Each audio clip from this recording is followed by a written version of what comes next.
Chairman, as the information I have is that when I came in, I told the police to investigate, and the information I'm getting from investigation is that that land is actually under KCCA. So he's giving me more details, but I haven't received the more details, Mr. Chairman. It doesn't belong to Uganda Railway? Is this what you're telling us? As far as I know, it belongs to Uganda Railways. So who titled it? It is a simple question. Who titled the land? Mr. Chairman, because I haven't known in whose names the title is. Please. So that's what I'm investigating, Mr. Chairman. Please. I'm going to ask you one more time. Don't waste time. Who titled that land? Point of order. Who is, the minister is also new. He doesn't know these people. Mr. Chairman, I'm not new in the ministry, and that's why I move with a team that can support me. And this team, if where you find that they are not giving you satisfactory information, we can as well come back to this committee. No, he knows. I am aware that he knows. That's why I want him to. And Mr. Chair, this being the first meeting interface with us, we expect to come out with many issues. Some of the issues that will seek clarification. So you'll find that while we proceed with the further meetings, we shall be addressing some of these issues. So I expect this kind of reaction from the members. And for us also, we know that we have to furnish you with the information. So let's discuss, and the members are proceeding well generally. Let's continue. Guide us on areas where you find you want us to do clarification. Then we shall come back here with we shall give the chair the report, and then he will again invite us after receiving our report. Okay. Yeah. Apologies, I said you are new. But we are getting 1 week to provide the bigger report, but this is just one issue. So I just asked you who titled that land, and you give us a name and we go. Yes, thank you very much, Mr. Chairman. This is still unverified, but I'm told KCCA titled the land in the names of Mr. Kirumira, Mr. Chairman. Mr. Kirumira? Yes, Mr. Chairman. The rich man. With Kirumira. Kirumira who? Godfrey? Kirumira Godfrey, yes. Okay. Members, can we handle this when we bring the entire... This is hot. This is hot? Yeah. Very hot. It's good. And Chair, you are very wise. You insisted. Now that they say it's Kirumira, so I think you provide information. And it is good. Media is capturing. So now that it is on record, that Kirumira Wagaga Kwagala Siji Wagaga what? And the KCCA, in a mafia way, they titled URC land. That's what I wanted is on record. And Chair, you are digging in. So, well, I don't know whether you're a CID person, but you're a very good chair. So, Chair, PLU is happy now? Yeah, PLO, we are happy, but it's not business as usual. And the technical officers, you are laughing, but when we come as PLO, you know what we can do. And I want to warn you. So, Honorable Chair, now that you have brought to the attention of the committee, and the Honorable Minister, we are helping you. And you see the chair, when he's seated there, we get information. Villagers from Butaleja, they say it's this one. Now a villager from Barara sent the chair that there is this one. So, Honorable Minister, I don't think the chair and the members are witch hunting you. But as you said, you need to get time, Honorable Minister. You will liaise with your fellow Minister of Kampala and the lands. So, I think with the police from here, you say the police, if they have not given you a report, you tell us the police person, we call the IGP to reprimand that person. Because when you come here and members are asking you, look, so the good thing, Chair, they have accepted that the land, there is some fraudulence. So, Honourable Minister, you get from the chair some time so that you bring evidence. If it's a report of police, Chair, I want to thank you and members. Thank you very much. Man, once again, I'm Engineer Sebuga Chimeze, Member of Parliament, Budiebo County. I have around 3 points. I happened to read the Auditor General's report for the year ended 30th June 2025. And I believe that's where our Honorable Chairman has also been picking a number of these questions that he has been posing to the witnesses. In section 2.1.3, table 4, Auditor General pointed out that because of the unconcluded disposal process, you were not able to earn the 4.8 billion shillings. With some of the assets located in Tanzania, valued at over 680 million shillings, and then the rest around 4.12 billion shillings located here in Uganda. And you promised that going forward, you would be able to fast track this process and deal with the disposal and therefore earn the money on these dilapidated assets. Because if you don't do that in time, then the revenue you would be earning would become less because the assets would become more dilapidated. That's number one. Number two is really the concern on the weak internal controls. These wagons, how can 130 wagons of Uganda Railways go missing? A wagon is a big thing, is a big asset. You know, a wagon is bigger than a bus. How can something bigger than a bus, an asset bigger than a bus, just disappear? And not one, not two, not 10, not 20, but 131.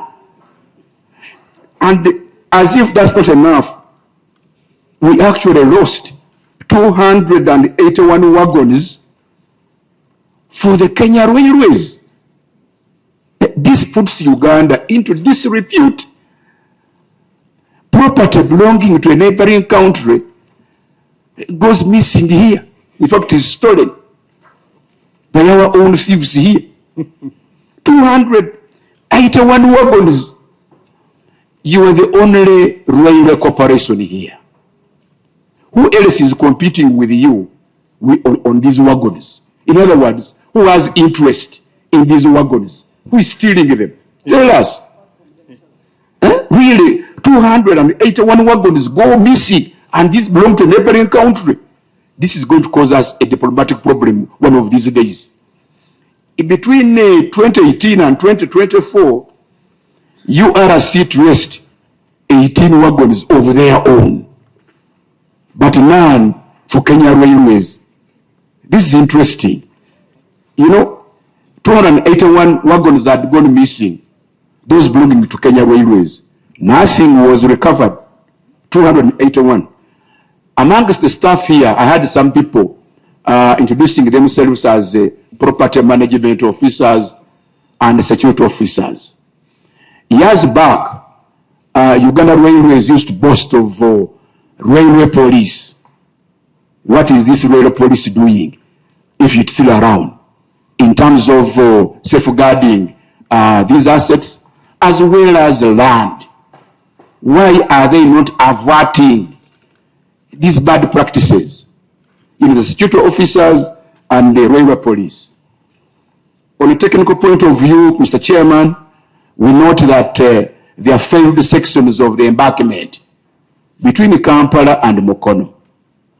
Indeed, in one of your safety reports, when you investigated an accident, you found that a section of an embankment had been washed due to poor drainage. What are you doing to avert that, so that going forward our embankments are protected, You know, when you move along Kampala Mukono areas around the Chireka, you found people dealing, selling goods. They use the place as a market, and these market activities actually erode the embankment of the railway. As engineers, we know that this embankment is what gives the railway line the structural capacity. When we lose the embankment, we have lost the structural integrity of the railway, and therefore there is no structural capacity to carry the locomotives and the wagons. This of wagons missing, I can't really understand it. Like my senior colleague said, a wagon is something as big as a bus or even bigger. Where I come from in a rural city, there's a practice of what we call assets, where you pick saucepans, people steal saucepans from kitchens, they go and crush and take them and measure in these scraps. Maybe the wagons were taken to scraps in Katue or what? We really need a serious explanation about this loss of wagons. But Chair, how can URC be making profit? They are crying of not making profits. How do you make profits without the trains being on the rails? I no longer see the trains on the rails. Whenever we sleep, we used to hear kiji kiji, kiji kiji, kiji kiji. By the, I don't know, Chairman, when you last saw a train in Kampala. The one that makes that sound, I have not.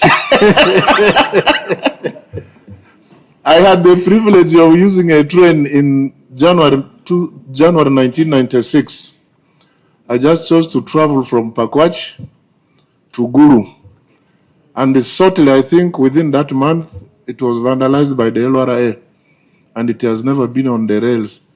So how do you make profit when or maybe you want to turn to selling other things if you're not selling the railway services?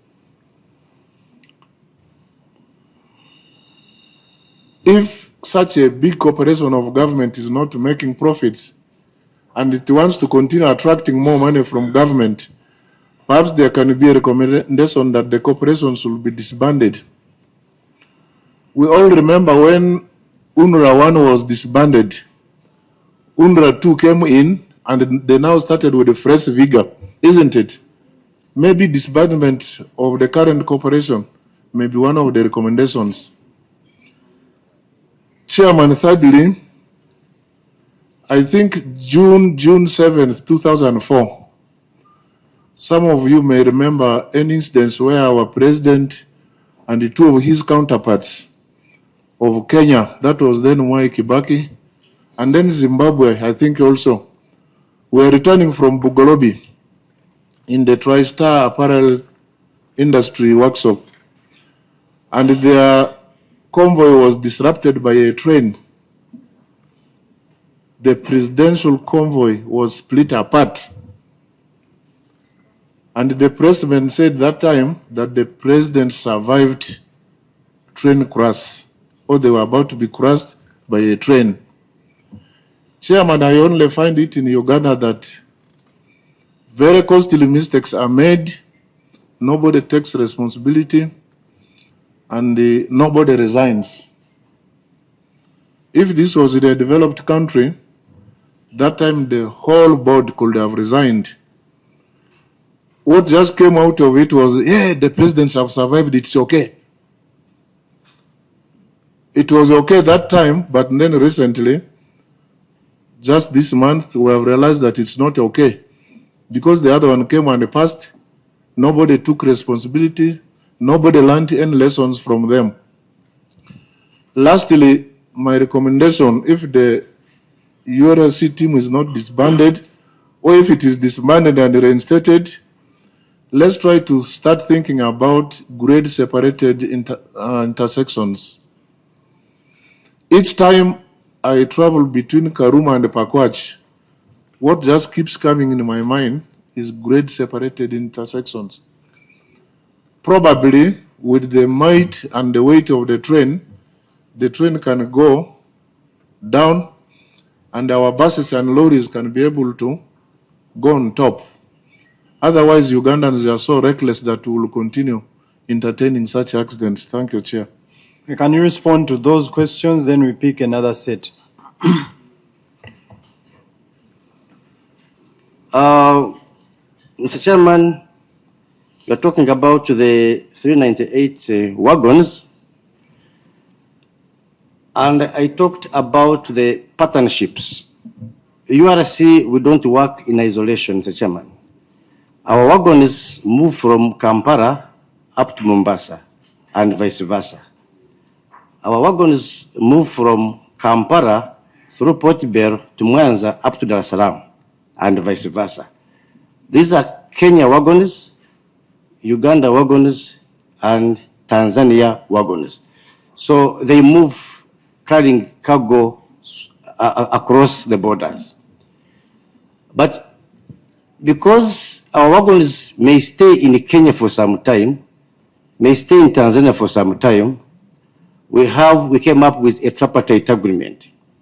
A tripartite agreement is a framework in which the three sister railways work together. For example, if our wagons stayed in Kenya for longer hours, for longer days, what would be able to happen? So we agreed that our wagons would stay in Kenya for 7 days, for 14 days, because the network is longer. And they will stay in Uganda for 7 days. Then beyond that time, then there are penalties which are actually put in place. Because it is assumed that when my wagon goes to Kenya for more than 14 days, then it means Kenya Railways is using them to make money. They do what is called domestic movement of the goods. So we said we must be able to punish you for that. Because our network is shorter, when the Kenya Railways wagon, I'm just giving Kenya Railways as an example, stays in Uganda for more than 7 days, then they should be able to penalize us because they assume that we are earning out of those wagons. So we came up with a tripartite agreement and we are enforcing it. And in the tripartite agreement, it indicates that if a wagon stays in Kenya for more than 90 days, then it is assumed it has been lost. So the wagons which we are talking about, these are the wagons which actually went to Kenya during RVR time. I've talked about RVR. So those wagons were actually disappeared in Kenya. So you are just a minute. Yes. So you are telling the members our wagons were stolen in Kenya, and Kenya is also claiming you stole their wagons? Yes, Mr. Chairman, we have a committee which does the wagon verification. They do wagon verification every 3 months. And if a wagon has spent more than 90 days, has spent more than two weeks, then we have what we call inter-railway operation reconciliations. And if you can allow, Mr. Chairman, we have an officer who is in charge of this. He would be able to give us more details on how we are able to proceed. Mr. Ragara. And he reintroduces And Engineer Busurwa.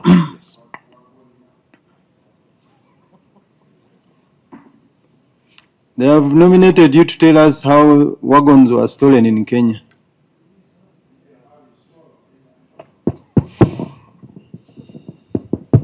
Thank you, Chairman and members. I'm Geoffrey Sekamate, Principal Mechanical Engineer, Works.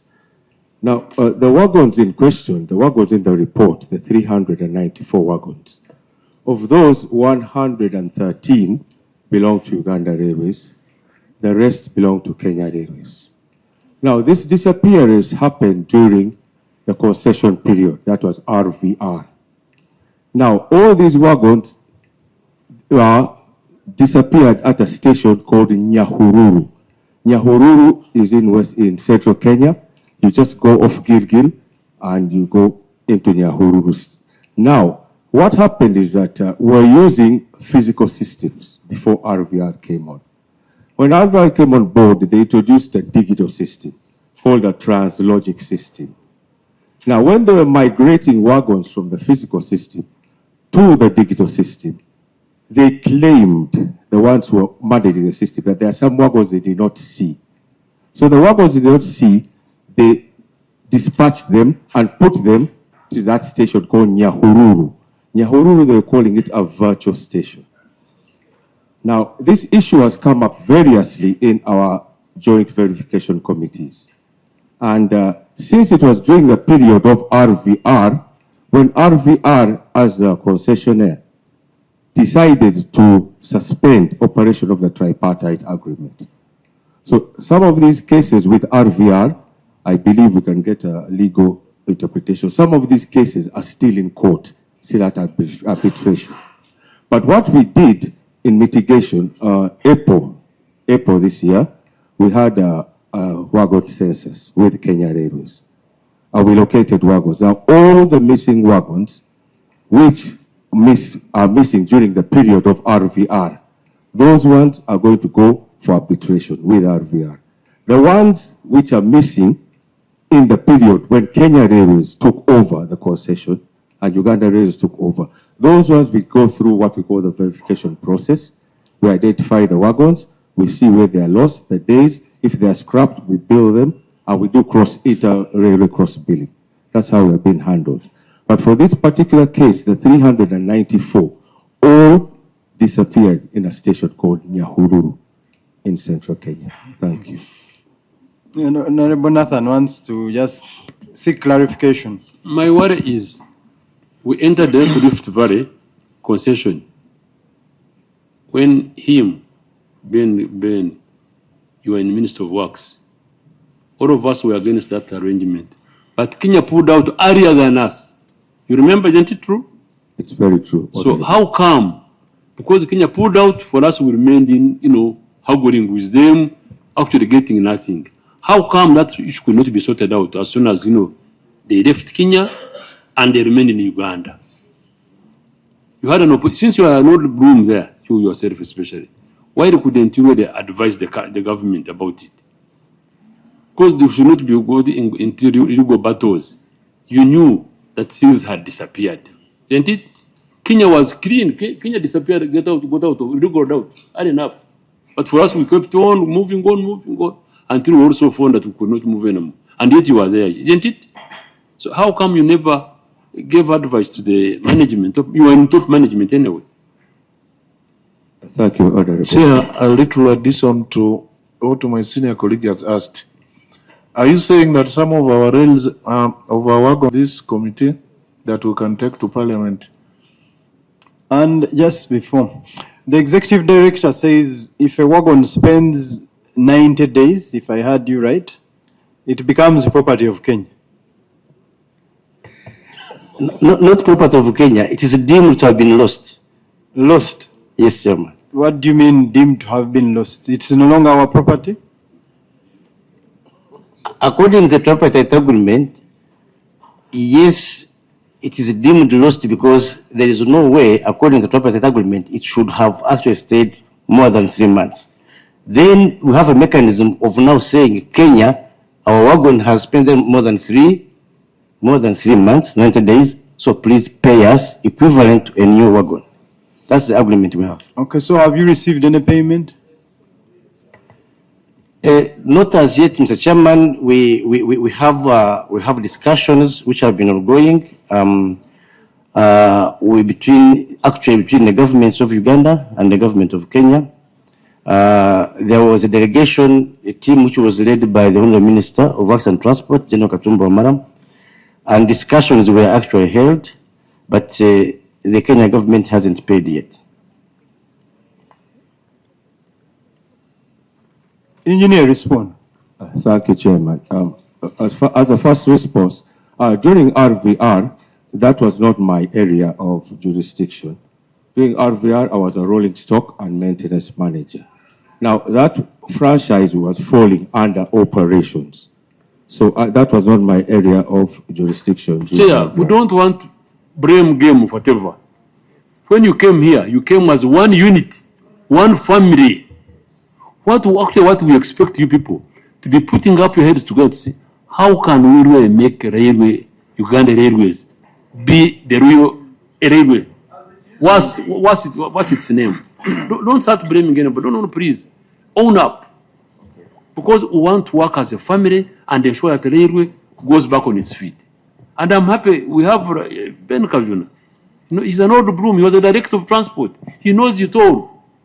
And you people who don't think we are coming here to convince us about. No. We want you to tell us how the railway can go back on its feet. In 1986, when the president, this movement to government came in, we used to have trucks taking coffee, and it used to be in Mugorobi. You would find a line of thousands of trucks. Then somehow the president said, but what's wrong with this? Why don't we remove the trucks and put the coffee? Because trucks that come from Mombasa go to Rwanda, Uganda, and on their way back, they have nothing to take back. So they would take coffee. So they would line up there. So we changed it to railway. You know it well. And some of you who are old enough. So all the lines that were for trucks disappeared within about a week. They went on the railway. Isn't it? You agree with me? Yes, I do. That's what we want from you people. Kind of, please don't beat about the bush. But I was not here, but things could go. No. This committee are not around. Chair, I also request the engineer to tell us how many wagons do we have as Uganda? Do we have an inventory of the wagons? Do we know how many at this point in time, how many wagons are in Kenya? How many are in Tanzania? How many are in Uganda?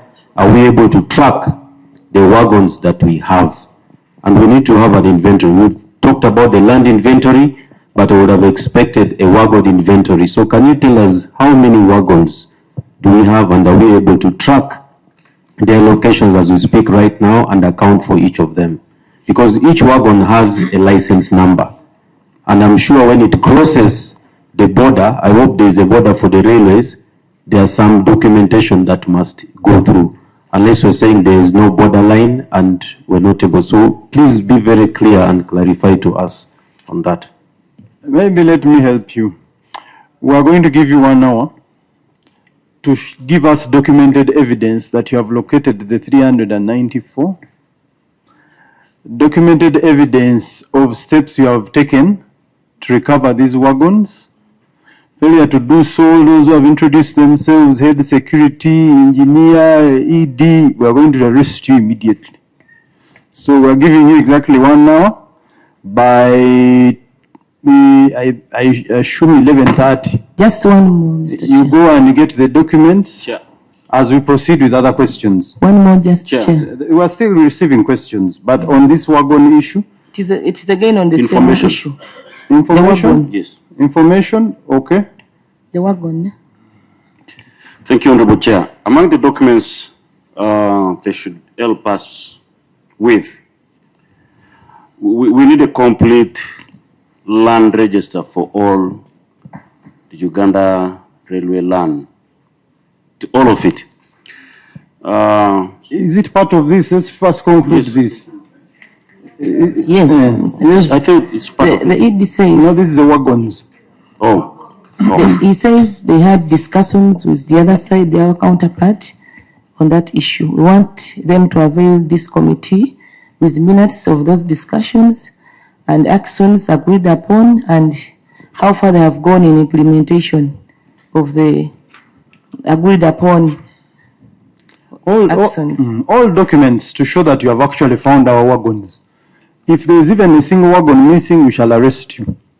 So you go to the office, if you left them there, as we keep the bigger team here answering other questions, and we take a decision in 1 hour. So you respond to the other questions.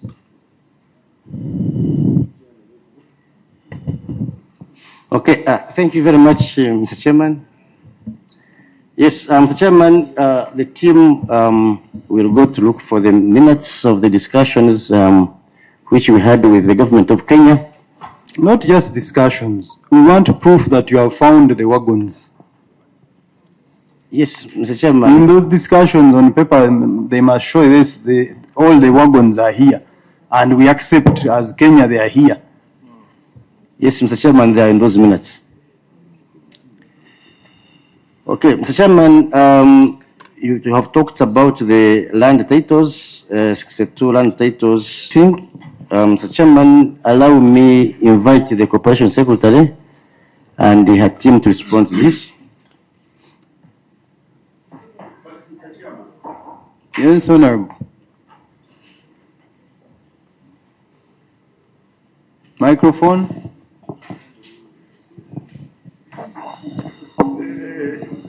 This powerful managing director, is he called a man? They used to call him a managing director of Uganda Railways Corporation. Some of us who have been here for a while. You are the MD. Yeah. And some of these critical questions should be on your fingertips. When people are asking for money for capacity building, millions of euros, and you say, manager who headed it, a managing director who doesn't know how 80 million euros was spent, a managing director. So, the corporation secretary, even when he is here, when you came here, as Honorable Yajima said, you came here as a team, and you are the head of the team, apart from the minister, the managers. Mr. Managing Director, don't really joke around. You're already on warning that they are going to call the police and you will be retained here. Uganda Railway was a functional national unit. Some of you who are young, 86 when we came out of the bush, our coffee used to be taken by the railway. There was a railway line up to Kasese, every part of the country. I don't want to talk about this organization which came in for privatization. You people, when you get out of the country, this is your country. You all have been to school. When you get out of the country, don't you see, you people who have been to school, you have what you call benchmarking. When you go out of Uganda for benchmarking, don't you see how others manage? Really, Mr. Managing Director, how can you play around? Everything you throw it away. You give us answers. If you don't have, you pack your things and go home. Nobody's really, if you are not in charge of the organization, pack your things and go home. To make choker. Is that English? Swahili is in the constitution. The second official language of this country is Swahili after English. So I can even blast in Swahili to the best of my ability. It's not against the rules. It is in the constitution. To make sure we are tired.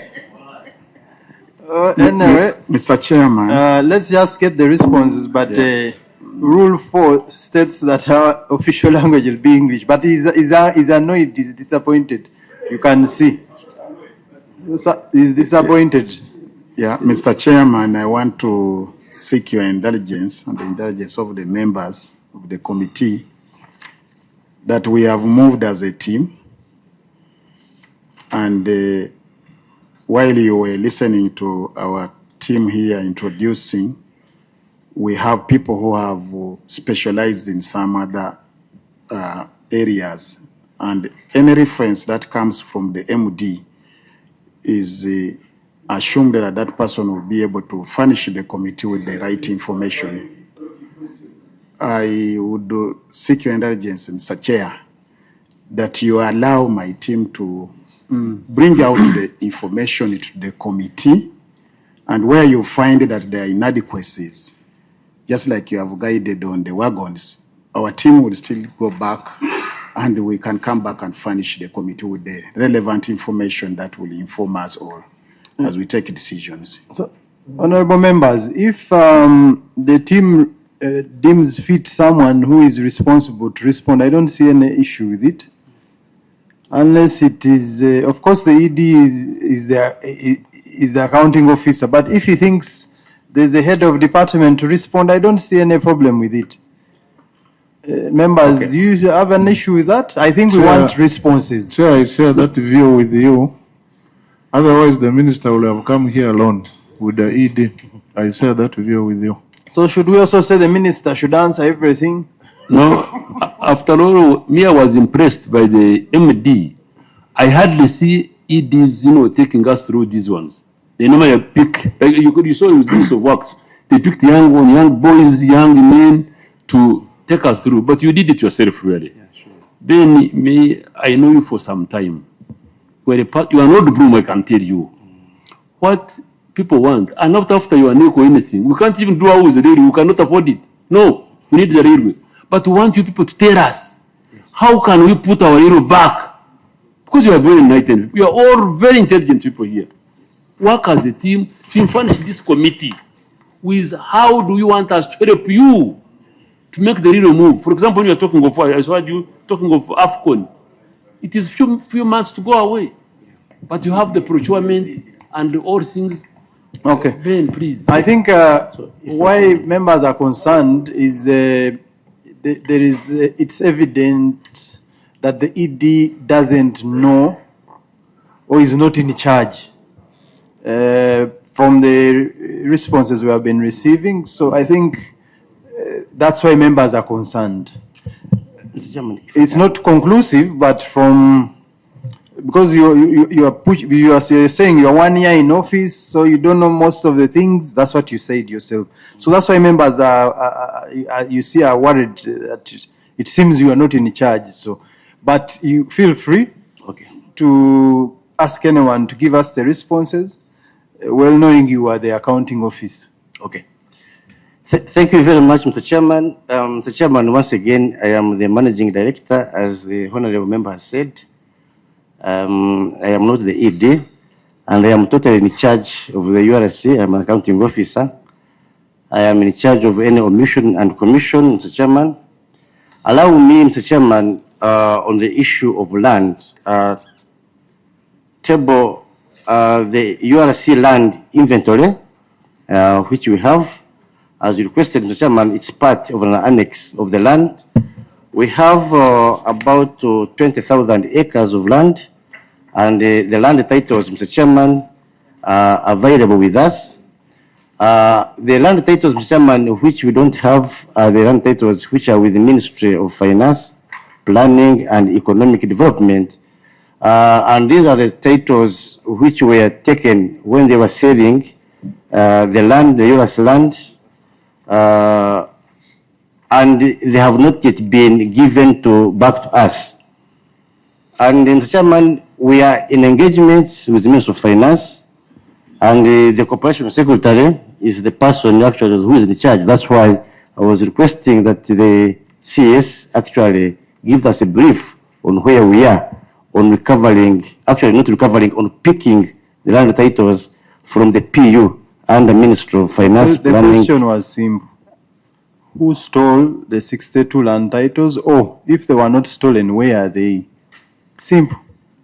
Mr. Chairman, maybe you would be able to give us more information about the 62 land titles which were stolen. Okay. Let's first hear your Corporation Secretary. Thank you very much, Chairman and Honorable Members of Parliament. The 62 land titles. These titles are held by the Ministry of Finance. During the concession, government determined that the asset was classified as non-core and core asset. And using that act, the non-core asset that was not necessary for the day-to-day operations of the rail business was under the privatization unit, earmarked and disposed of by the government of Uganda. So these are some of the titles. The 62 titles are those titles that were created and are still held by the Ministry of Finance. Okay, you seem to know that the 62 are with finance. Yes, sir. Just give us 5 that you know of. Chair, I'll tell you that they cut across board for properties in Jinja. You just give us 5. Out of the 62 you know that are with finance, just tell us 5. I don't know them off head, but you know there are 62 with the Ministry of Finance. Yes, because from time immemorial when I found that the communication is in respect to the 52 land titles, 62 land titles, sir. Everyone has just come in. No, sir, but the leadership at different levels over the period of time has been different. But you're the corporation secretary, and I believe the managing director. It seems they have helped you. You give us 5.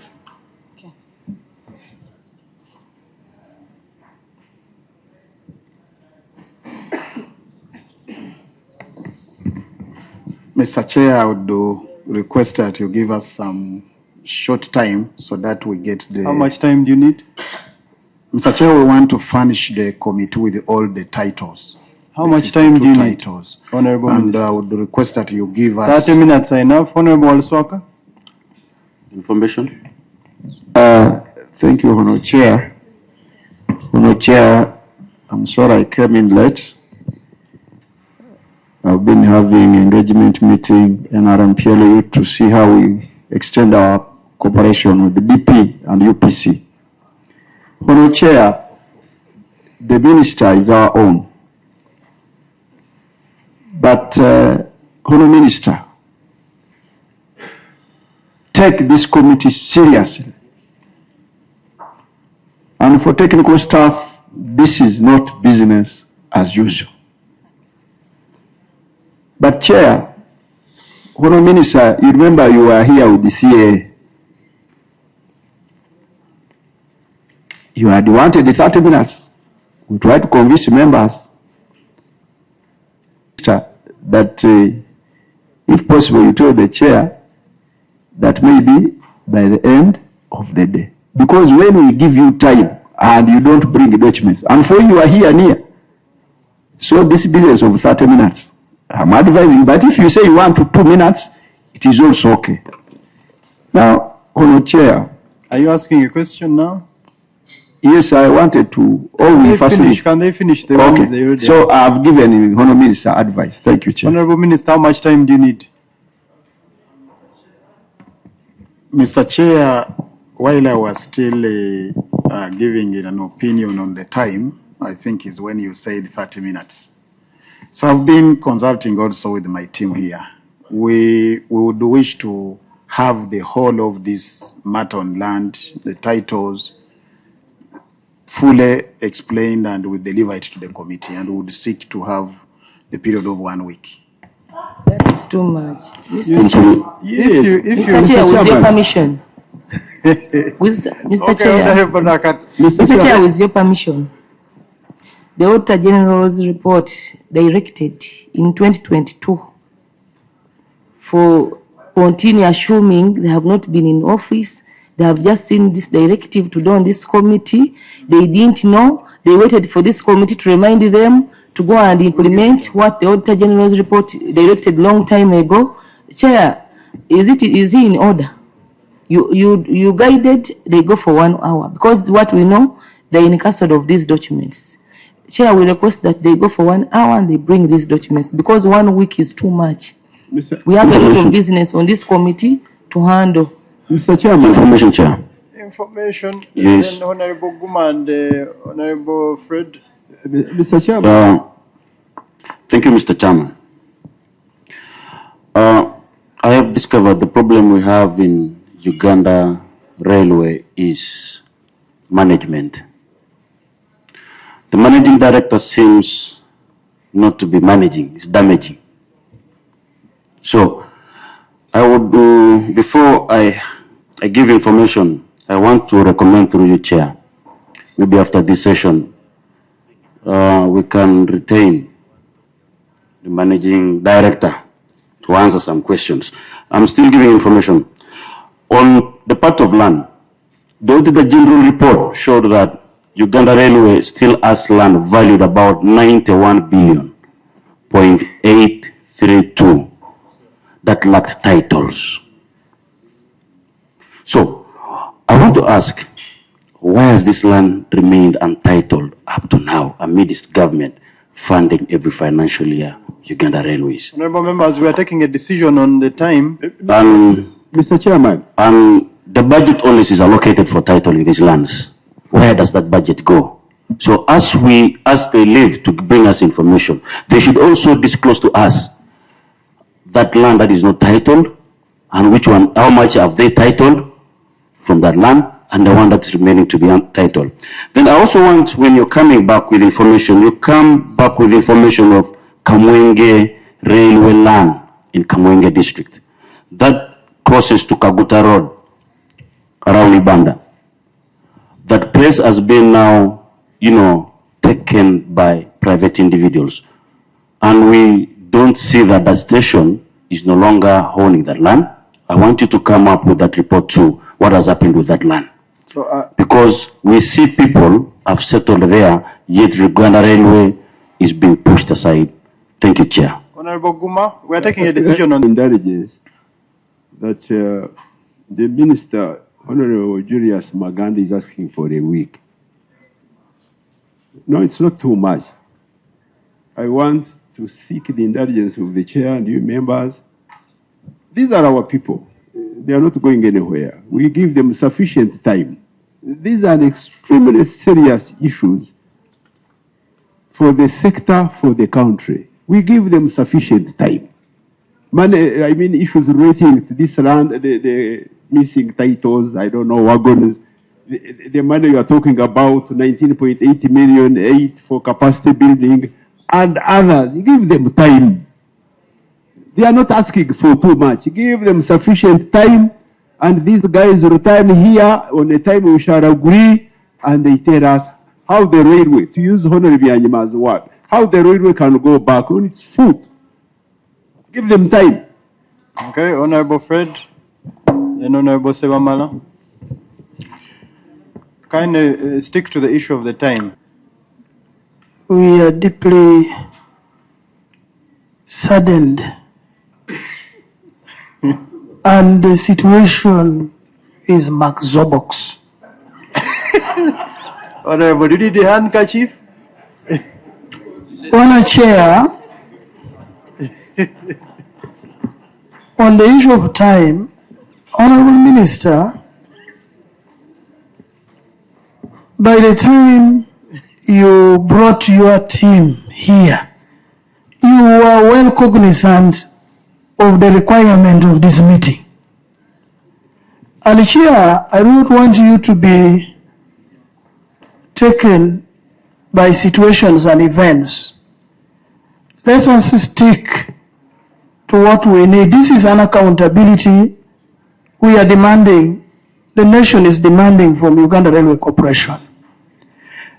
1 week which the minister has asked, Bwana Chair, theft, though have no tongue, will speak in the most miraculous organ. Let's give them 1 week. But I want to tell you, it will speak, and we are going to hear before 1 week that it has spoken. So, but next time, Minister, when you are coming, you avoid this thing of back and forth. You come, you know we need this, but you keep it so that you drag us. We are not progressing much. We are entering into a recess, you are aware? The quarter is, we are remaining with only 2 months, and we need reports. So the more time you ask, the more you delay us. But Chair, with humility, as it is stated in James chapter 4 verse 10, let us give our minister the 1 week. But I want to sincerely tell you, what you want will have come out before he comes back. I beg to submit. I don't know which organ will speak other than the mouth, but Honorable Sebamala. To appear a witness. But I want to tell this committee that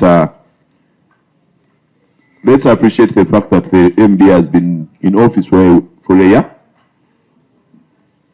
And the mess that we found, Honorable Yanyima, you know, what we found before he came, what the rest, the Senegals and the rest had done.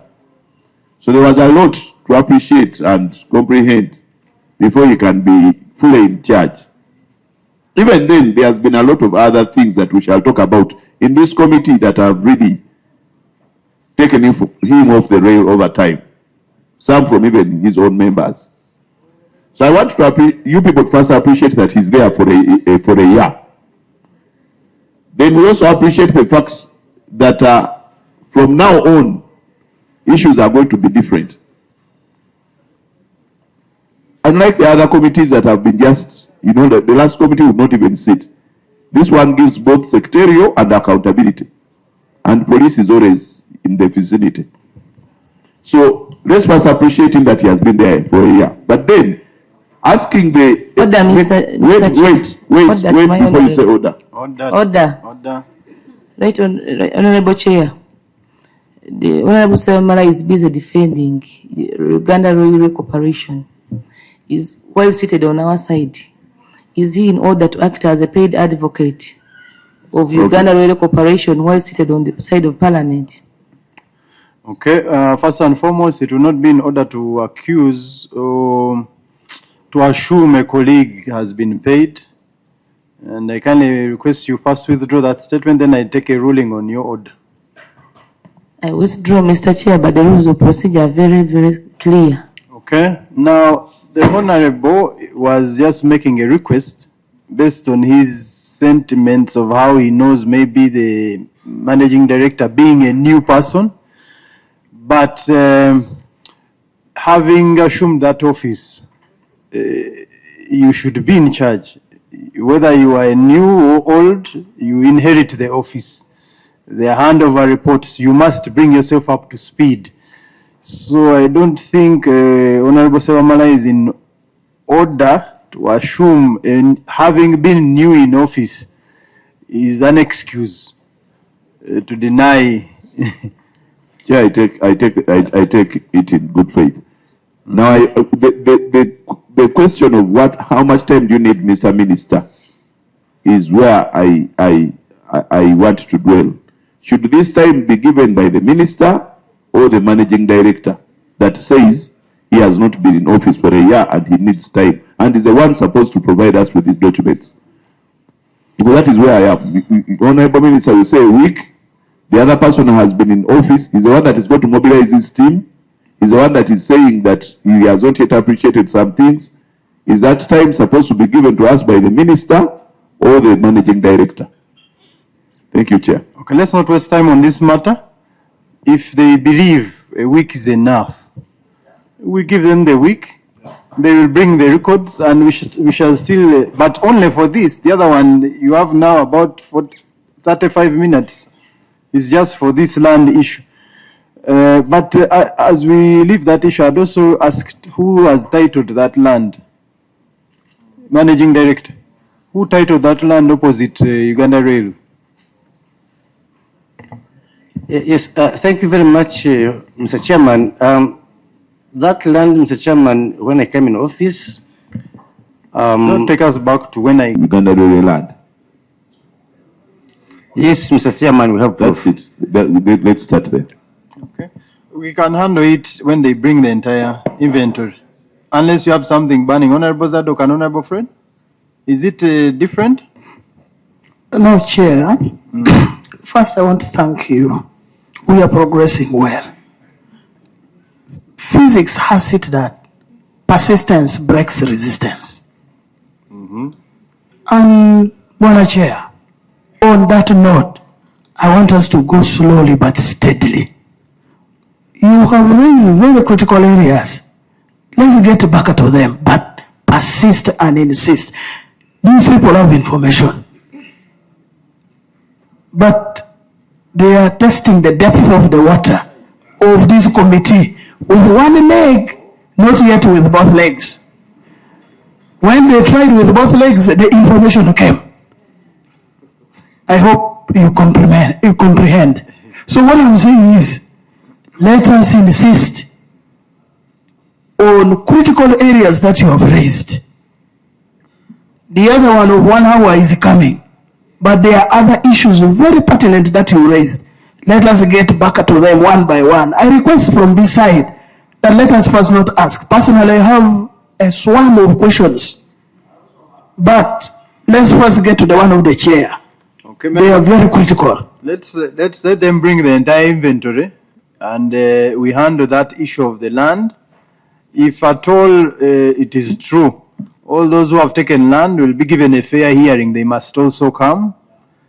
and we take a decision in this room or a bigger room on action on behalf of Parliament. So you respond to the other questions in all of them, and then we take another round. Okay, okay. Thank you very much, Mr. Functioning. Yes, Mr. Chairman, before the RVR concession, Goodshed used to be a very important facility for URC.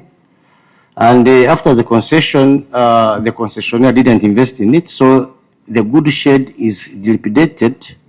It's old. And we used to have the license for Uganda Revenue Authority as a customs bonded warehouse. Because the facilities were bad, the license was also removed. What are we doing on that, Mr. Chairman? With support from the African Development Bank, we have now tendered out the rehabilitation of that facility. And as I talk now, the bids are being evaluated, and we shall be able to get a contractor who will be able to rehabilitate and refurbish the Kampala Goodshed so that it becomes one of the revenue generating facilities for URC, Mr. Chairman. So it's true, it's not functioning because of the funding challenges and because of legacy issues which we had with the RVR concessionaire. Mr. Chairman, on the training of the staff of the euro 33 million euros and how much was spent, Mr. Chairman, this is the information which I request that we go and we are able to get so that we can able to have full information, because the project coordinator was Mr. Kanang, head human resource, who is not here. And as I said, it would be very bad to give wrong information. So I request that, Mr. Chairman, we are able to come and give that information about the constituency project, Mr. Chairman. Point of order. Order. Madam Chair, is the MD in order to refrain from answering a question on the amount of money that has come to Uganda Railway Corporation? He is acknowledging that the money came, but he doesn't want to disclose. Is he in order? And you see, it's not in order. First of all, this capacity building, you are the ones who have spent this money. You don't know how much you have spent on your own capacity building.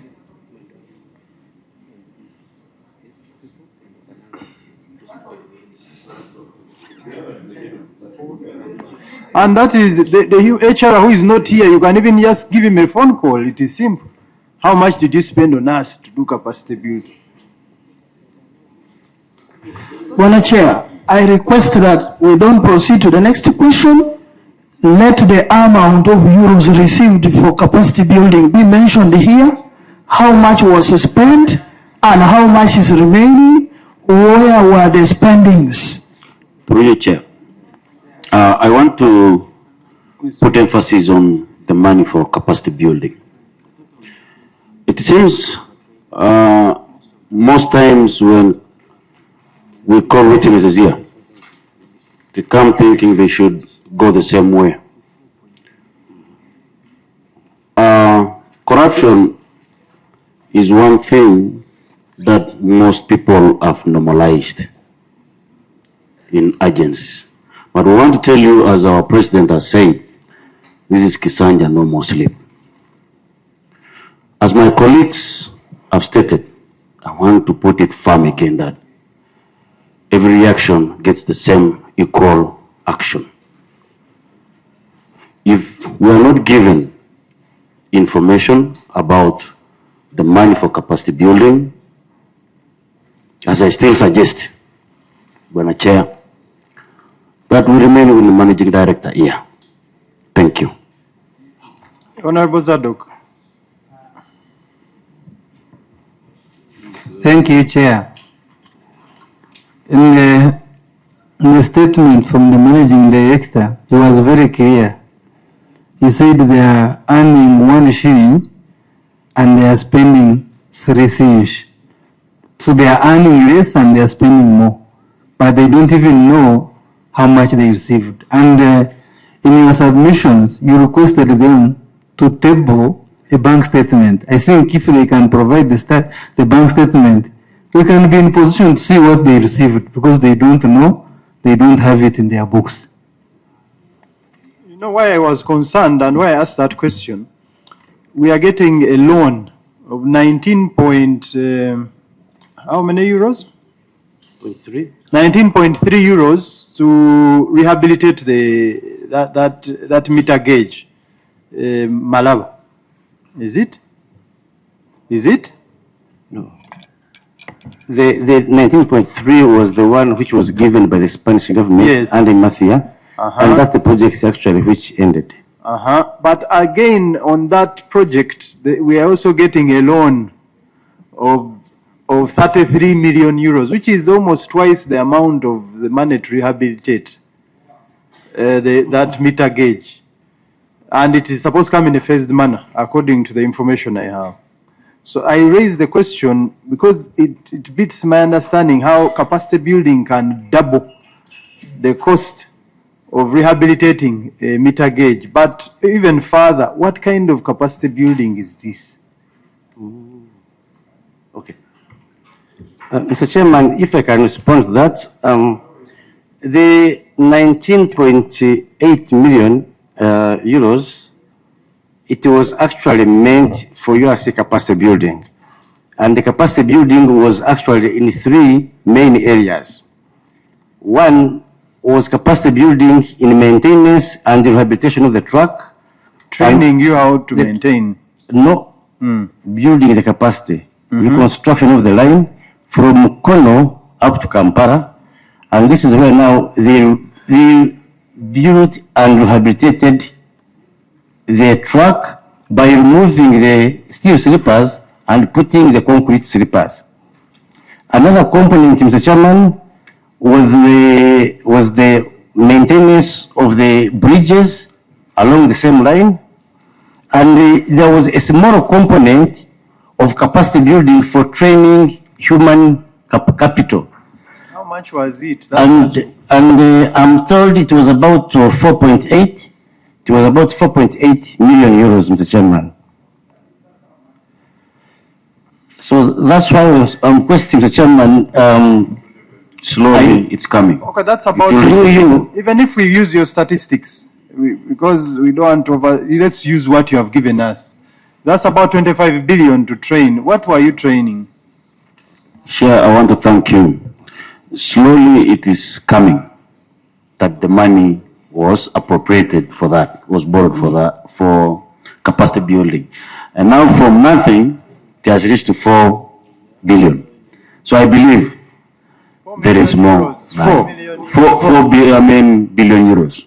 4 million euros. 4 million euros. So that means there is more buying that. From nothing to something.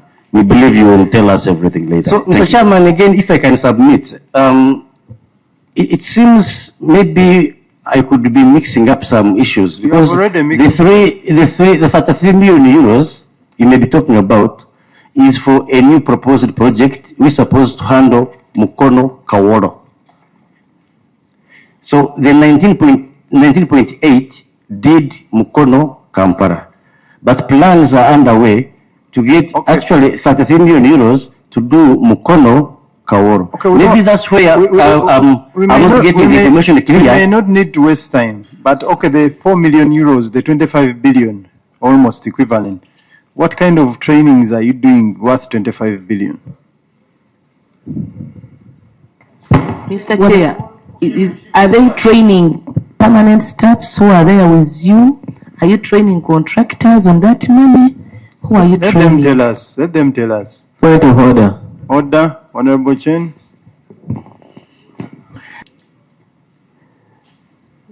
When a person is appointed to manage an organization in the capacity of the executive director, the managing director, the assumption is that he's competent, highly qualified, and can run the organization as the accounting officer. Is it in order for the accounting officer to pretend not to be knowing anything concerning finances of the corporation, given the fact that when you assume an office, you are given a report and details of everything you deal in. Honorable Chair, even in my small capacity as the district chair, I knew all the allocation of all the department and sectors. Even if you get me along the road, I would answer. Is it in order for the MD to behave like that in this committee? Thank you. It's not in order, and we have tried to give him, one said 8 million, another said 4 million. Okay, you explain to members what kind of training you are doing. Chair, And can he respond? on that one, Thank you, Chair. Chair, someone said 8 million and 4 million euros. We want to know now through the minister. And the Honourable Minister and Technical Staff, the information you give the minister, I think should be exact information. We want to know how much.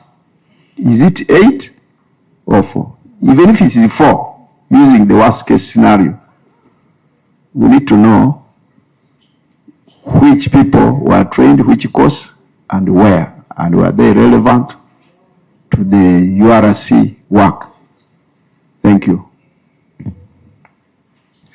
No, Mr. Chairman, the information I'm getting is that the training for capacity building was factually 4.8 million euros.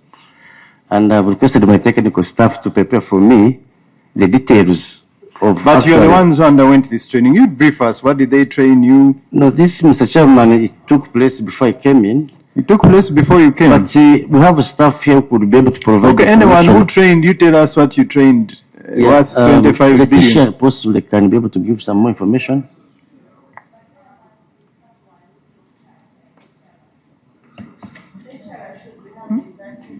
Letitia, please. Chair, the training covered 4 main areas, and these were management control and business administration, rolling stock and facilities maintenance, infrastructure and project management, and operations and customer service.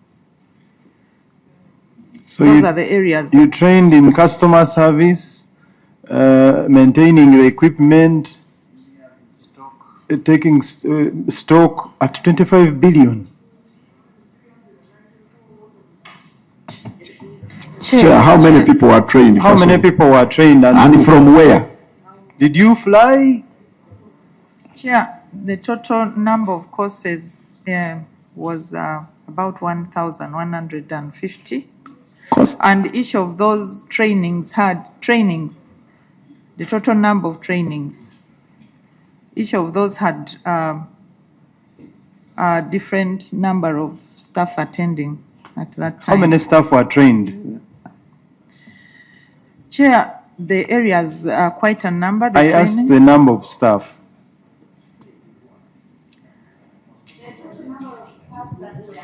It is 1,000. Chair, the numbers of staff trained in each course were broken down by training. So total, how many staff were trained?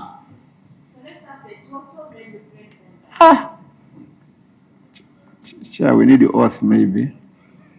Okay, if I may, the list is a bit long. Electricity technical training, we had 8. We're asking for the number of staff. You are taking us back to courses. But the number, not 1,100. Let her chair with the 24 billion. Yes, Honorable. Chair. Microphone. My name is Acham Fatopista, a woman member of Parliament, Zombo District, Overnight. I'm picking from where I got. I would request and suggest that the HR and the team that were directly responsible for the training to give us, to extract for us the training report that was presented to the House, because this information must be there. You cannot have trainings and you don't present a report. It is a report that will give us a clear accountability of how much was spent and how much remained. Thank you. Can you imagine we are borrowing money to train 25 billion to train how many staff? That is the biggest question. How many staff? Chair, Yes, Deputy Chair. I was expecting to hear that about 100 staff did PhD in railway maintenance, but even it seems the master's degree bit of it has not come out. But Chairman, trainings are areas where government resources are frequently abused. With ease, by the way. It's an easy load. MD, you may know or you may not know, but that's one of the areas where people siphon money out of government coffers. So, Chairman, my view is that when these people will come back in 1 week, this second issue will be one of the key areas for which we want to spend the time. We really want to understand it into details. Okay. But even before we wait for those reports, you tell us how many people were trained. It is a simple question. And which institutions and for how long? And from where? Because I'm sure you also did this training.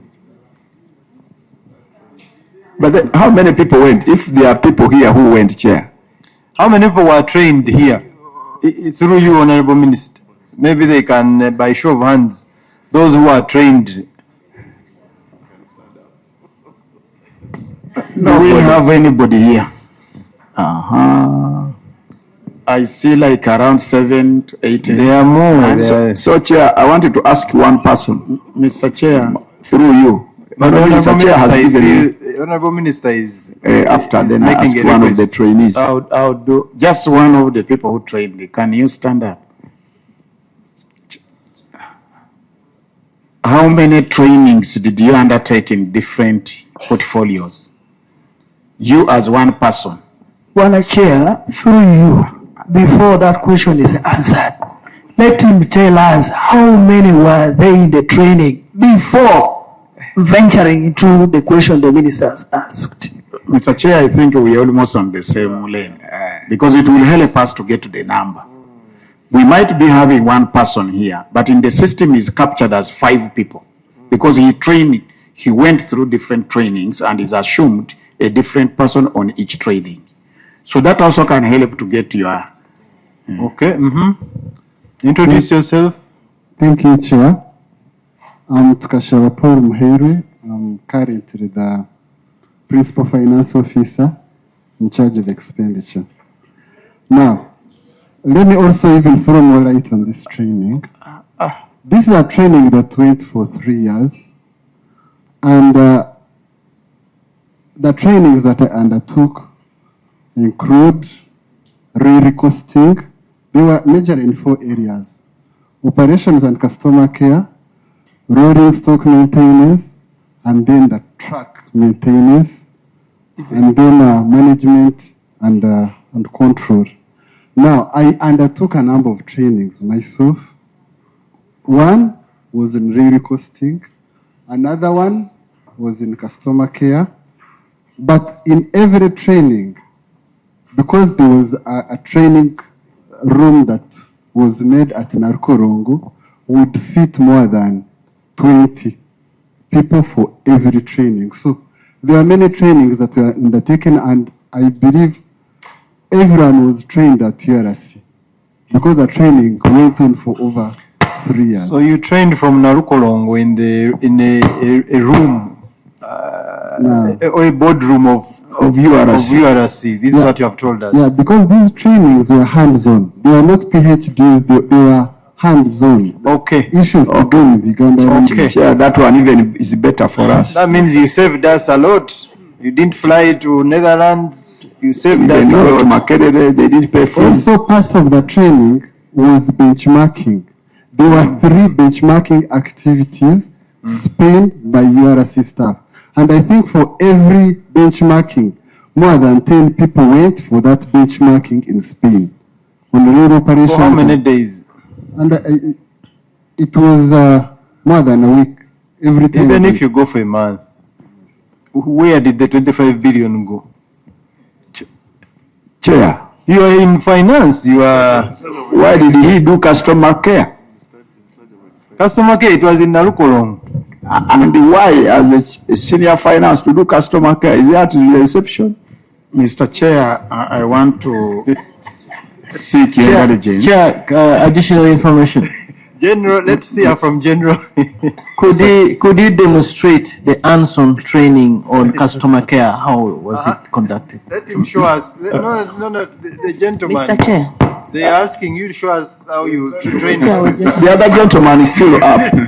Please, give him the microphone. I wanted to offer some explanation. Okay, before you will they will give you a chance, but members want him to demonstrate the hands-on training of customer care. Chair, there's Please. information which is not coming out. Okay, but first give the. Did you train? Did you train? No. Okay, give those who trained. You give those who trained, please. They are trained. Chair, Members want to demonstrate. Chair. Just a minute. Honorable Minister, it's just a request. Since he trained hands-on on customer care, you demonstrate hands-on on customer care. Okay, Chair, even as a finance person, we give customer care. The customer care. It's okay for you to train, but members just want you to demonstrate. Yes, was attended by all staff across the departments. So, majorly it was the training intended for the sales and the commercial staff. But as a finance staff, I also attended because I needed to know how to handle my internal customers. Okay, how? How? The question is how? Because you said you had to go for hands-on. So choose a customer. And you choose a customer and show us. Chair, I think let's give you opportunity to the project, the 19 billion, and it did not come to URC. It was money paid to the consultant who was attached to the project. They are also Spanish. They came with a project that had a training component in it. And so the money for training was paid to them. They designed a training program for all the staff for the areas that have been mentioned. And so the trainings would be designed to happen here for every department and over a period of 3 years. People did not necessarily travel to the universities or go to the universities to attain whatever qualifications. And that's what they are calling hands-on training. The training was designed for a department. They bring the consultant, they train people in a particular department in an area on the syllabus that was agreed upon, and then they move to the next department. But what should come out clearly, the money wasn't paid to URC to decide on who should train and when and go where. It was the consultant who was attached to the project, and they are the ones who designed all the courses that people were trained in. So, information. Now you have made it worse. Mr. Chair. Yeah, information. Honorable Sevamala, then, but General, not Honorable Sevamala. Mr. Plot, please hold the mic. When I think the MD will tell you this, but you are a principal legal officer, right? Yes, sir. How do you organize the training? I thought you first come up with the institutional gaps, isn't it? Yes. Then after that, you come up as members, and then you find out what exactly you want to train in and who should train in that particular thing. Yes. So now, how did the Spanish know what was in our gaps when we did not participate in this? Who gave them what we should train in? Who gave them that information? Who guided them on please come? Because I'm already a civil engineer. I know what I'm supposed to do. I've been in practicing civil engineering for some time. How does somebody come and tell me, like Engineer Tukunda, how does somebody come? Engineer Isaac, how does somebody come and tell him this is how you're going to work on the railway? And you should train in it. Yet he has been doing this for the last 20 years. So who managed these, institutional gaps to make sure because whether you got the money or not, you're spending on behalf of, you're being trained on behalf of government and taxpayers are going to pay. So you are in position to say we don't need this training. Because we already know this training. But you people have been trained in what you know. Customer care. How is it to lay a line? How to cost. These are the things that you were employed for. These were the things that you were interviewed for to come and do in Uganda Railway. So how do you get, is it 19 euro? And then you put it on things that you already know. Unless you're telling us the people did not know, the Spanish people came, realized we had gaps here, and decided to come and train us in these particular things. Do you have a report, a feasibility study, showing what gaps that we had in Uganda Railway that we told these people should train us? Is that report present? Can you present it here? Okay, let them ask at once and you respond. General? General first. Thank you, Honorable Chair. Honorable Chair, it has come out very clearly the minister is alone. He came with the technical people, but here is alone. He has landed in an ambush. All the troops he came with are very confused. They have retreated.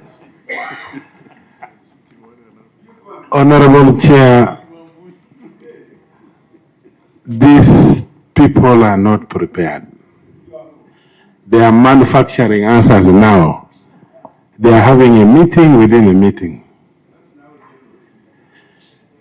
Because whatever we ask, it is referred. Whatever we ask, phones run around. They didn't sit as one unit.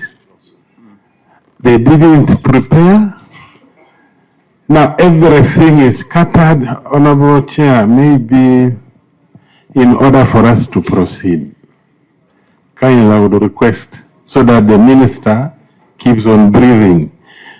Within this 1 week, they have requested anything they are referring now. Oh, this one, it is with this one. So the HR doesn't know even the people that they train. What caused the training should have been the needs. Training is driven by needs, by gaps, as the Honorable has clearly put. But our people are very disorganized. Within that week, Honorable Chair, let them come back, whatever they can't answer now, let them come with concrete answers. Otherwise, you'll allow me to act on behalf of police as we wait for the police. Assistant Institution, Chair. I beg to proceed. Honorable Chair. Information. Honorable has not spoken. Okay. Thank you, Chair. I want to add my voice to the rest of the speakers on our side. Honorable Minister and Accounting Officer, you realize that Section 343 of the Public Finance Management Act charges you to be responsible for accounting for any monies to the Parliament. Unfortunately, you seem not to be having all the information on your fingertips. What has amazed us more, since we are concentrating on one point, then we go to another, I want to concentrate on this capacity building area. Nobody the world over can do a training without a training needs assessment. It is only becoming explicit in Uganda that you can train anyhow. I want to know whether the accounting officer is in charge or the managing director. But there is no donor, looking at the laws of government of Uganda now,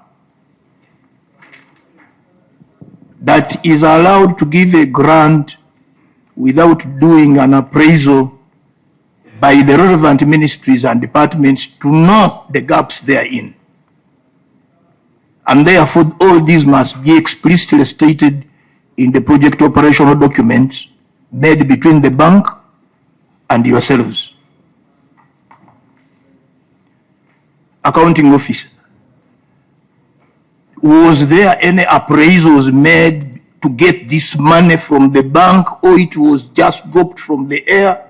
They say Uganda Rail. So you need to give us a clear direction. Two, if at all you did it, it means that the project operational document has the gaps of URC now. And that those should be the gaps that you negotiate to fund. To me, I become a little confused when I'm looking at somebody training at customer care. Where are we going? Okay. A railway from, is it Nalukolongo to Kampala has never been established for how many years now? It has not been rehabilitated, and you are saying they went for training in customer care. I think the taxpayer is looking at us. I believe we are on the media now, but if they are seeing you, you will fear to move on the street, colleagues. Accounting officer, kindly respond and help us to know, was there needs assessment done? Project operational document. Honorable Pio. Thank you, Chair. It is clear that the presenter who said he's not the executive director but the managing director is not managing the affairs of his people and is not in charge. We thought that actually the technical people would respond, but finance has failed to respond. Legal counsel has come, has failed to respond. Actually, the person who wanted to respond to this issue was human resource, but it is now finance trying to explain. But then finance is saying they were trained on costing of rolling stock, but they have failed to tell us how many wagons they have. They have failed to account even for the ones that have disappeared. To me, I see this 25 billion was more as a vehicle to siphon the funds out. And this was just as a cover-up. So, Chair, we need a comprehensive document. There must have been a needs assessment report, there must have been a training report, and then there must have been a project report clearly showing what were the targets, what were the results, what were the deliverables. Short of that, even if you give these people 1 week, I do not see what they're going to bring here after a week.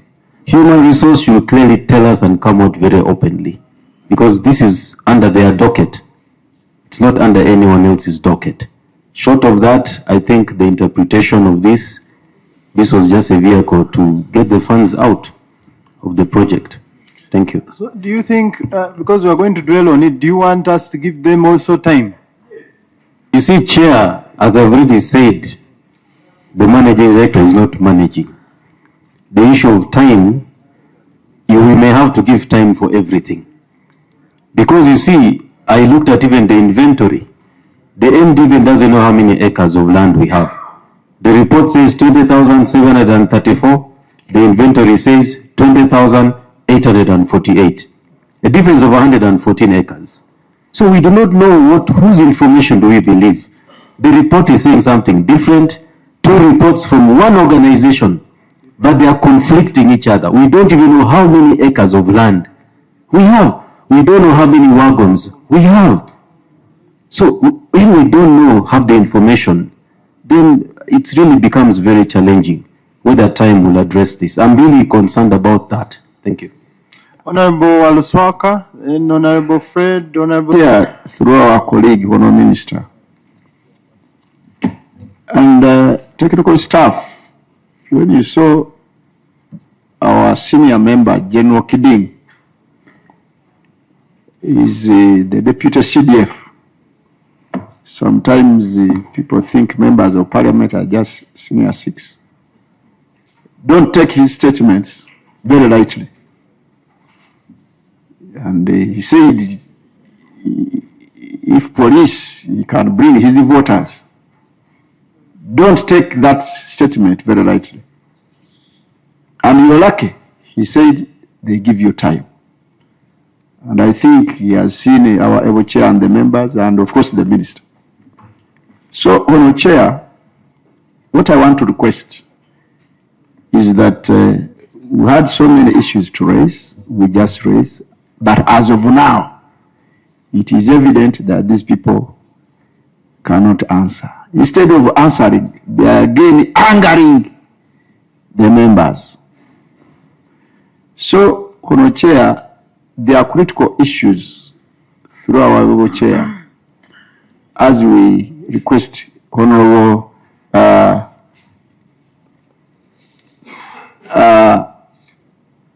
Minister, since the members and the Honourable Chair is giving you some ample time you requested, we have agreed 1 week. There are cases, Honourable Minister, I want you to interest yourself, and statements from your people. You know, we have a bilateral agreement and engagement with other countries. There was a very strong statement that Kenya stole our wagons. Those are heavy statements.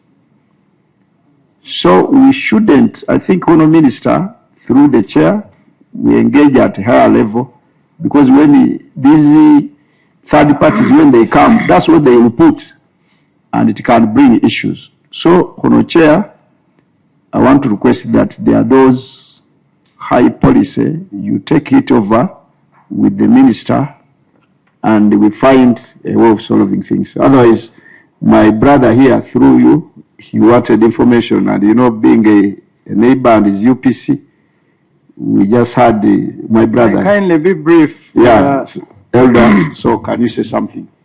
Chair has given you permission. Thank you, Chair. Just to supplement what he said, I'm of the view that as they come back after a week, they should give us a training, an assessment, training needs assessment that was conducted before acquisition of the loan, and the training gaps identified that called for some component of the loan acquired to be specifically for training.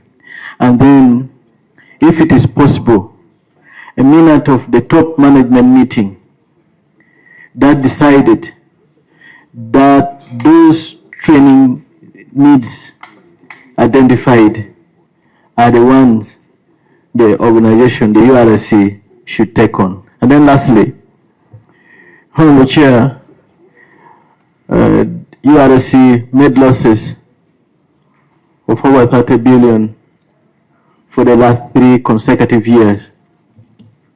Could it be possible that as they come back after a week, they come with a report clearly indicating how they arrive at those losses for the last 3 consecutive years? Thank you. Okay, be brief, members. It's just about the issue of the time. Ask this loan of 19.8, if I'm right, million euro.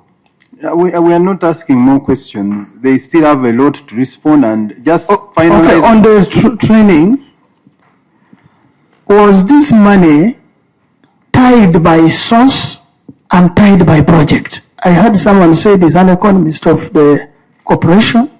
Was this a double tied aid that required Spain to conduct the training by themselves? Then lastly, Honorable Minister, since we started interfacing with Ministry of Works, actually, Ministry of Works has been bringing the largest delegation here, but has not been helpful to the ministry, but to the committee, very helpful. This is a piece of advice. As you go back, because you are still coming back here, and many times, please put our people together. whatever documents you have sent to us, first brainstorm. But coming here and behaving the way we are behaving before camera, it is not the best. It's not the best, and it's not reflecting value for money to the country. Okay. I beg to submit. Honorable Latrin, Honorable Zadok, and Honorable Sevama. Giving me this chance. By the names I'm called Metrin Nansala, MP Namsimba County. Sir, by profession I'm an accountant, but I'm getting discouraged really that they can't even account. They don't know even the money they received, and they don't know the money they spend. For us, we need only the income you got and the expenditure. You would explain for us. We use this and this on this, you see, very quickly and very simple like that. But now we are getting discouraged. I've sat here, but I'm doing nothing almost because I was eager to hear. We did this and such amount. This and this and such. At least for me, they always sign forgers, then receipts. Forgers, expenditure and income. So we are failing to do that. I'm sorry for that. Just accept maybe the money got lost. You said this one, it's not there. This is not there. Like that, we'll be free. Thank you. Thank you, Chair. Thank you, Chair. Once again, Mtekanga Zadok is my name, MP West County. My inquiry is one, and I wanted to know from the Managing Director, who procured that consultancy? And were there other options of other consultants? How did you zero to that one of Spain, which seems to be a bit expensive, because that consultancy which took all that much, were there other options from different other areas where you benchmarked and you zeroed on that one of Spain? Thank you, Chair. I want to say that a bad boss sometimes is like a toothache. Hard to bear, but sometimes we can manage to bear. If ethics are poor at the top, it goes down the drain, and that is evident in all departments with Uganda Railway right now, because none or no department knows what is happening in their own departments. Council Opolot was trying to explain about the funding on capacity building. I want you, when you come with the report, to differentiate between the 4 billion and the 19 billion, the Spanish funding. Before I conclude, as Chair has directed, the issues of land should be resolved as you come. And then Uganda Railway should come up with a report to justify the capital investment, because there is no commercial return. We need to have that so that we can be answerable to the taxpayers. We must not be investing every time and not know what is happening with our money. And then the other thing is that since we have discovered most of you seem not to account for your jobs, maybe through Chair, we want to request that when they're coming back next week, they come also with a report and a list of all the employees of Uganda Railways with their qualifications. Maybe some of these qualifications are placed, so that we can find a way. There are other Ugandans outside there that are employed, but with proper qualifications. Thank you, Chair. Honorable Sevamala, lastly. Yeah, the Chief Finance Officer. You did a degree in finance? Financial controller, the one that trained. The one that trained. Yes. What degree did you do? Thank you, Honorable. I have a second class upper degree in business administration. Business administration. I'm a member of ACCA. Stop there. CPA. And in all those trainings, you did not have customer care? I did, but we needed a refresher. after doing in a degree in ACCA, Yes, you also have a master's. exactly. You also did entrepreneurship during your study. Very true. During ACCA, you did marketing and sales as a. I didn't do that. Or during your degree, did you come up with anything to do with marketing and sales? I did, sir. And then you needed a training in customer care. Yes. I think they did not do a needs assessment. Now that is where we have a problem. Uganda's money is being misplaced. And we are giving money, we are putting money on things that people do not have boreholes. You're here training at millions of dollars. So I think let's get that needs assessment, Honorable Chair. Okay. And then we see, you could also give us the gaps you have now, currently, the ones that you have now, such that we can see which trainings you really need now. Okay. So just as we conclude this matter, how much were you receiving daily for the training? Allowances? Yeah, actually. So you just went for customer care, there were no benefits? There are many trainings, just that was one of it, but there are many trainings. So you prepare a full report on this, because the leakage normally comes from the procurement of this consultant whatsoever.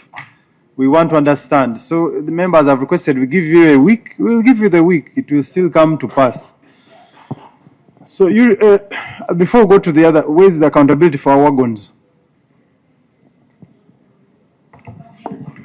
Mr. Chairman, we had sent Engineer Busungo to pick the report. Will he come back really? You are going to be taken as wait for. We have other business to do. I add you 10 minutes. If not, you go as he comes. Chair, Yes, Honorable. this is very critical. Through you, our chair, is Engineer Busura back? He can't come back. Now, Chair, now that he can't come and MD. I am assuming, I'm not sure. So, Chair, and it's very unfortunate, he's a colleague in engineering. I'm ashamed. So, Chair, I think I want to request the indulgence of this committee that the first person to make a statement is Engineer Busurwa. Yeah, because they have sent him 30 minutes. Here, even if you are working as a scenario, you have reached. So we wait and this committee can summon him. No, but the accounting officer is here. There's a head of security something somewhere. Yeah, Chair. I don't know what he's protecting. Because since the other one is the one, by the time they send you to bring a report, it means you are so much connected. You would have said, I don't know where it is. So my humble request through you, Honorable Chair, is that you give them time as the other gentleman comes. If he doesn't come, he first makes a statement first. Because some people will mess up and they think the accounting officer will do all the minister will do. Thank you. Normally, the accounting officer takes charge. He should be the one to go, start the statement. If he implicates other people, who are there maybe before him, then they also go. But you finish the questions, and if he is not here by then, we have no choice but to escort you. And the General has offered, in case police delays, General Kiding is ready to take you. Mr. Chairman, so my minister is 5 minutes away here. Okay. You continue responding. Okay, thank you very much, honorable members.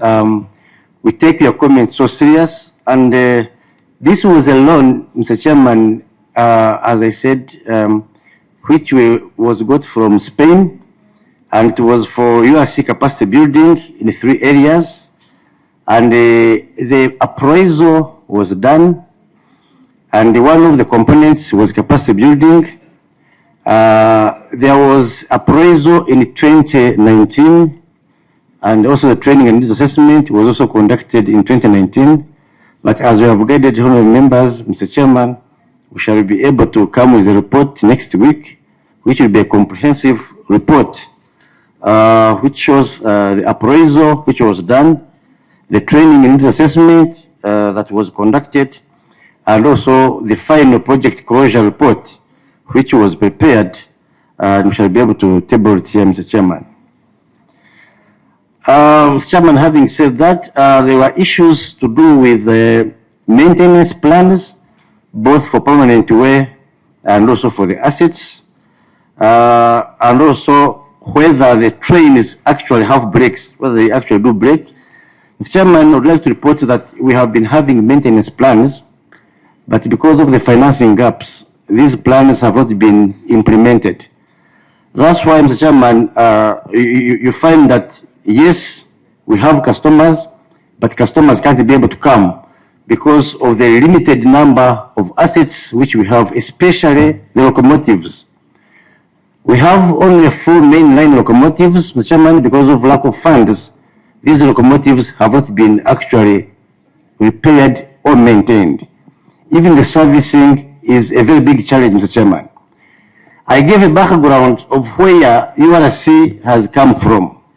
And I would like your support, Mr. Chairman, because URC after the concession was not the same URC which happened before the concession. And the concessionaire, Mr. Chairman, didn't do any investment. So we are coming from the ditch, Mr. Chairman, not only in terms of the assets we have, not only in terms of the permanent way capacity we have, not only in the human resource capacity we have, but in everything that actually would be able to make railways move and be able to move the cargo. Currently, Mr. Chairman, we import about 20 million tons of cargo. We export, I think, about 5 million tons of cargo, but we only handle as URC less than 300,000 tons of cargo. 300,000. So what do you think, Mr. Chairman, is the cause of all this? And that's why we are saying, honourable members, I agree with you. Let's tackle the problem where the problem is and where it came from and how can we be able to handle the problem. Mr. Chairman, if I can give more information, in terms of human resource capacity, we are an institution which has signaling and telecommunication, which should be having signaling and telecommunications. Okay? But Mr. Chairman, you find that we don't have a signaling and telecommunications engineer, but capacity is being built to make sure that this one is done. So, Mr. Chairman, allow me invite the Chief Mechanical Engineer to take us through the maintenance plan for the wagons and also for the locomotives, and also the Chief Mechanical, Chief Civil Engineer for the maintenance plans for the permanent way. Thank you. Chair, won't these people create more trouble? Thereby time as the other man comes back or what? They may create more harm to yourselves, MD. Mr. Chair, these are questions that came from the committee. And I think there wouldn't be an element of buying time. We are supposed to answer. Probably out of our clarification, if there's other things that you would seek to get from us, it will also build on what we need to prepare and report back to the committee. Thank you. Through MD, I am Engineer Prosper Msime, and I'm the Chief Mechanical Engineer of Uganda Railways Corporation. A question was raised that we don't have a maintenance culture and there's no workshop in place. We have workshops. We have a main workshop in Inarukorongo, that is the central workshop for Uganda Railways. We also have other workshops and depots across the network. We have Kampala Depot, where we have a mechanical workshop that works on locomotives. We also have another workshop near the locomotive workshop called CXR workshop, that is carriage and wagon examination workshop. That is in Kampala. We also have a workshop in Jinja, 2 workshops, one for locomotives, another one for CXR. Then also have another workshop in Tororo. Much as the workshop in Tororo for CXR is not working because it is not equipped, we share the one with locomotives. We always do maintenance. We have maintenance schedules which are in place for all the equipment that we have. As the MD has said, the schedule is in place, the work plan is there, but we have been lacking money to buy some of the spare parts to carry out the maintenance. That's why you heard that there is deferred maintenance from the time of RVR. We have also had challenges of understaffing in these workshops, but we have utilized the option of interns. Whenever time for internship comes, we always bring in many interns to support us, but also to train them and prepare them for future recruitment in URC. Then also, I think those are the questions that were asked about the workshop.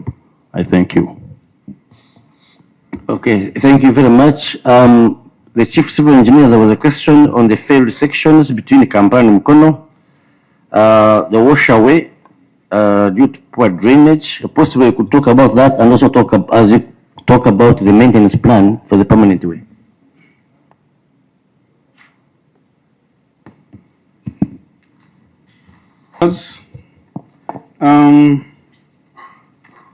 Yes, there was a question on embankment failure, that some embankments have failed between Kampala and Mukono. One of the things is that, yes, there was some embankment failure some time back, which we corrected.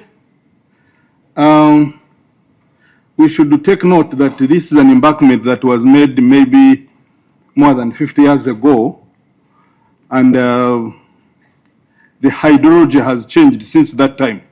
So the possibility of failing is statistically possible, and it happened. As a solution, we corrected that, but we are undertaking a drainage exercise. So from Kampala to Mukono, we are having a project for improving the drainage of the railway line so that such incidents do not take place again. There was also another question that I want to pay attention to, and this was on barriers, whether on safety.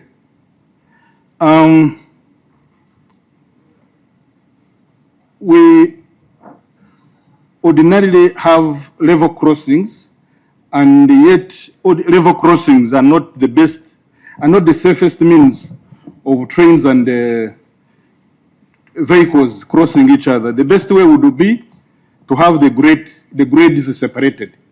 But as for now, we have them. We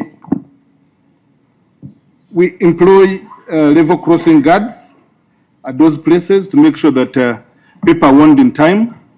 We have railway crossing signages.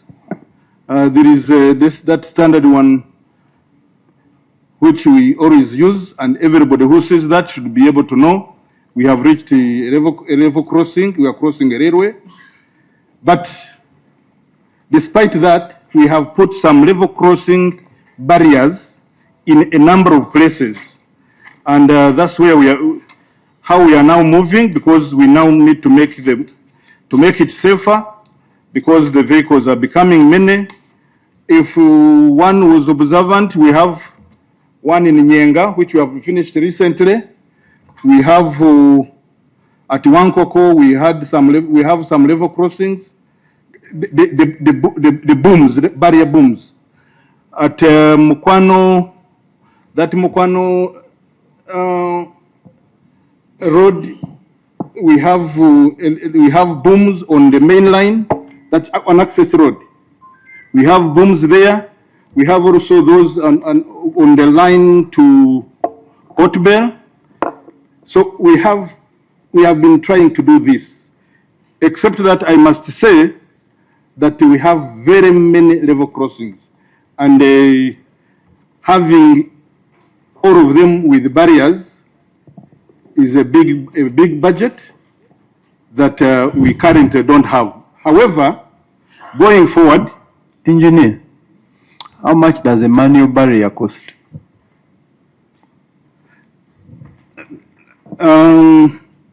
it costs around 3 million. 3 million. So people have been dying on these crossings, children, for so many years. You people have money you spend at source.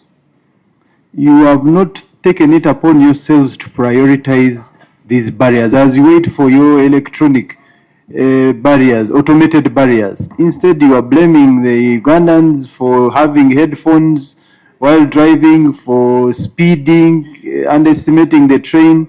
So my question was simple. Who should this committee hold accountable for those lives for failure to have even the simplest barrier? Section 41(2), I read it to you loudly, states the minister may, which means it's not a must, but the minister may require the corporation to erect such gates. So I wanted to know, is it the minister who is not, because the law gives him leeway, is it the minister who is not bothered, or the minister has actually told you people and you are the ones who are not bothered? So we wanted to establish who is responsible. The issue of the amount, 3 million is little money for the people's lives. Honorable Chairman, I think we have started working on them, and as I was moving forward, the question is not starting now. People have been dying for several years.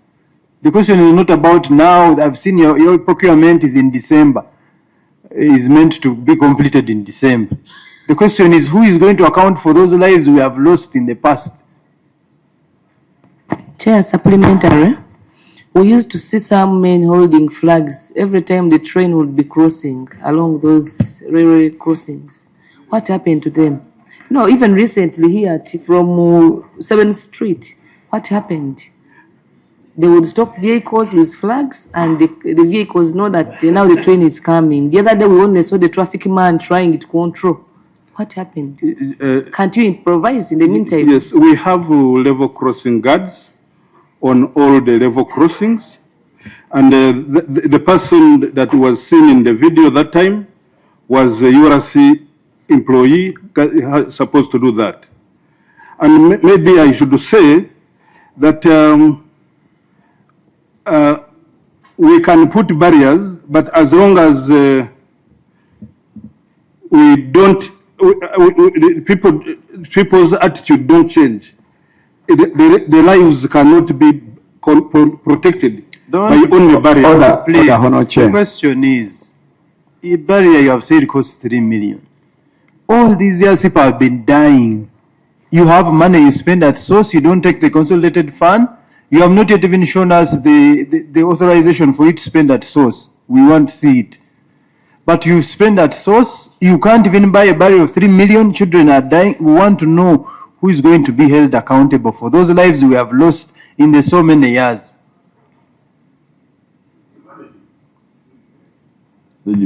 Honour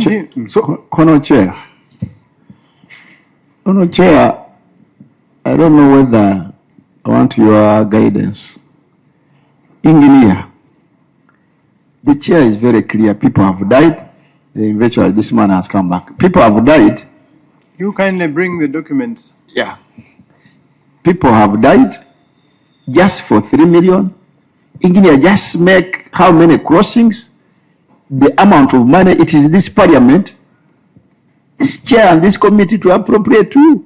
They have it. They have it. They are spending at source. So don't waste time. Just tell us the number of crossings. If you don't know which one to start, we can prioritize. Don't go into details.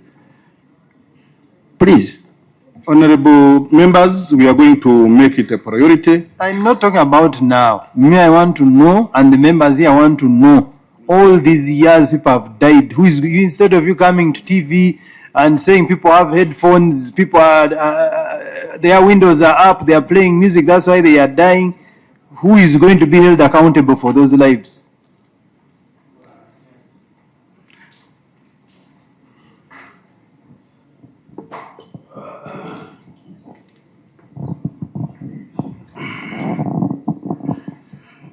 no one will be accountable. Let's finish that. Okay. That engineer, you people have user departments. What have you done? Have you initiated these requests for these barriers and you have failed? We want to know, but someone must be held accountable.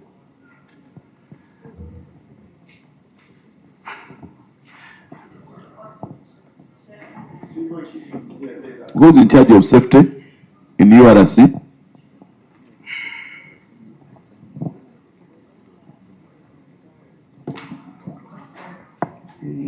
Please explain.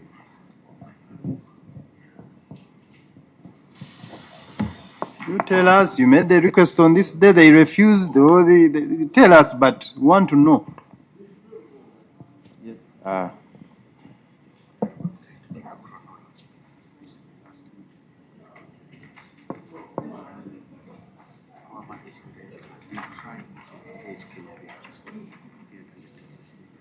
Please, don't wait Thank you, for Chair, me. and the honorable members. I'm Nkuna Richard, a Principal Safety Health and Environment Officer, URC.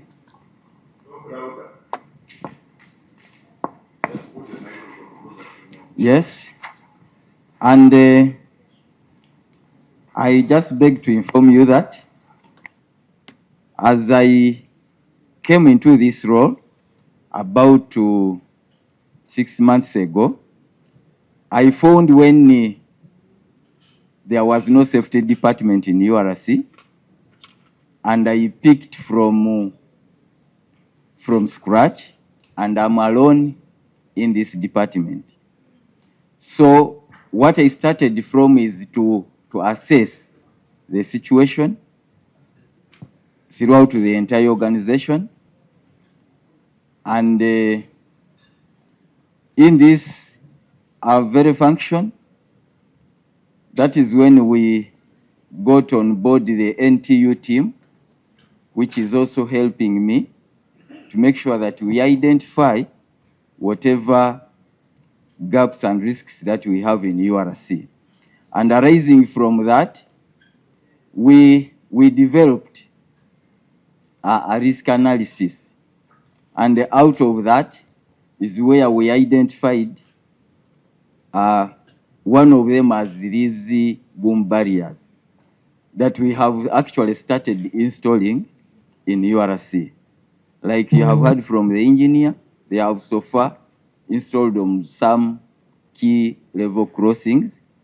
And we did not only do that, but also we started on sensitizing the community right away from Mukono up to Kampala. That one we have been doing and we have done. The local community, the local leaders, the market vendors, where these are all passing, plus the PAPs. To enhance voluntary vacation, that is what we explained about. You know, there is a condition under ADB that we are not supposed to chase away the PAPs before we compensate them. But we try to convince them, since we have already registered them, that they try to give us that space for safety purposes, to make sure that we run it